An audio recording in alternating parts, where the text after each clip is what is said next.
David who? I asked. David Martinez, my last name, Nathan replied. Honestly, as long as Nathan wasn't one of those popular kids, I wouldn't mind having the same last name as him. Now that I think about it, this isn't an identity change anymore. This is an underground fraud nobody, not even the teachers, can know about. Keep up the pace, Nathan, and Lee. Shut it up, Mr. Austin, Nathan yelled at the top of his lungs. That was a major mistake on his end. His name is David Martinez, my twin brother. I began running to the massive group formed on the track. I wondered what we were doing today for PE. Nathan, head to the office right now, Mr. Austin yelled at Nathan once he stood by my side. You don't tell a teacher to shut up. Nathan slapped my arm in anger before slowly walking away from our class. Mr. Austin walked up to me, attendance sheet in hand. I'm trying to find David Martinez, but I'm afraid that name isn't on my sheet, Mr. Austin said, confused. Well, I'm in this class all right. Don't question it, I firmly said. Mr. Austin gave me a confused look, but he seemed to buy into it. I sighed in relief as he walked away from me. Today, class, we're going to be running the mile, Mr. Austin announced. Do your best as your mile time accounts for 70% of your grade. What in the world? A mile on the first day of school? This is absolute baloney. Get lined up on the track, everybody. 4 laps around and that's a mile, Mr. Austin leisurely said. Despite everybody grunting and groaning loudly, everybody lined up on the track, awaiting Mr. Austin's next command. On the count of 3, start your mile, Mr. Austin said. 1, 2, 3, go. Everybody was starting off lovely. I was ahead of everybody except 6 people. Before I knew it, I was finished with my first lap. I was getting a bit tired, but I wasn't planning to stop anytime soon. Time is 1:37. Pick up the pace, guys, Mr. Austin yelled as I passed him briefly. 1:37 for 1 lap is insane. I was on a roll right now. I was beginning to feel fatigue build up in my legs from my swift running, so I took down the pace a bit. I was still moving at a relatively fast speed, allowing me to make my second lap just shy of 3.5 minutes. 3:30, everybody, keep it up. Don't stop, Mr. Austin yelled right before I passed my second lap. I was really starting to feel fatigued from all that running. I noticed 2 boys pass right ahead of me as I began to slowly jog. I needed to kick up that pace if I wanted to come out as first on this mile.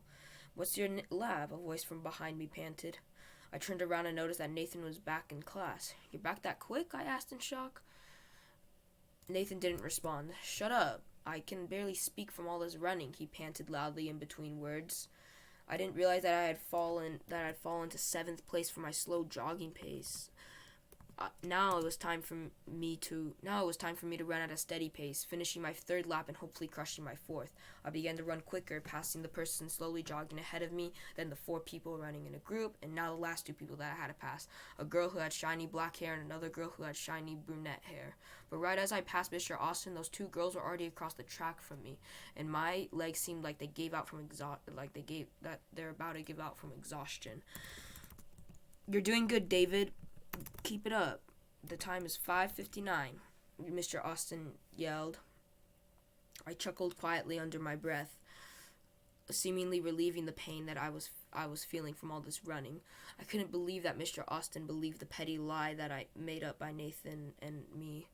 That was all I needed to finish off my 4th lap in a fantastic manner, running with confidence and endurance. I passed those 2 girls, barely beating them out and earning a time of 6:58 on the mile. That was my best mile ever, and I was proud of it. Nice work, Leo, Mr. Austin exclaimed. I sat down on the grass right beside the track, soaked from head to toe in perspiration. I took a long gaze across the side yard of the school. Towards the area of the thick clouds was a massive fence that blocked any students from climbing over or leaving campus.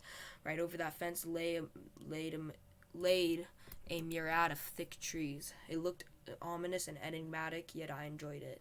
Your time is 9:14, Nathan. Great work, Mr. Austin applauded. Nathan took a seat right beside me on the grass. Nice work, Leo. Nice work, Leo, he panted, his head facing down the ground. How'd you even leave the office so fast? I asked in a confused manner.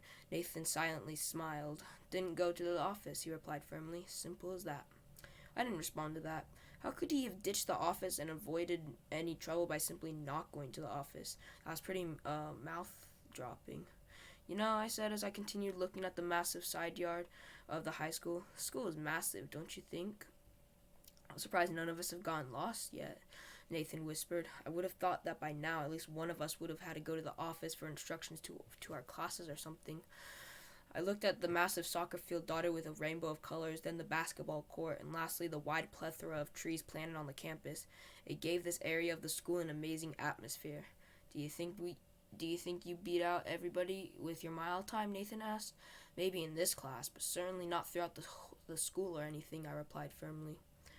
Silence fell amongst Nathan and I for most of the period. There was some chit-chat here and there, but otherwise it was incredibly quiet between us two. I kept thinking in my mind, how did I achieve a mile time like that? And especially on the first day of school, that was some crazy stuff. I kept admiring the beauty of the area I was sitting in as a light breeze seemingly moved every little bit of scenery around. "All right, class, let's head in," Mr. Austin yelled, ruining the gaze I had locked in with nature.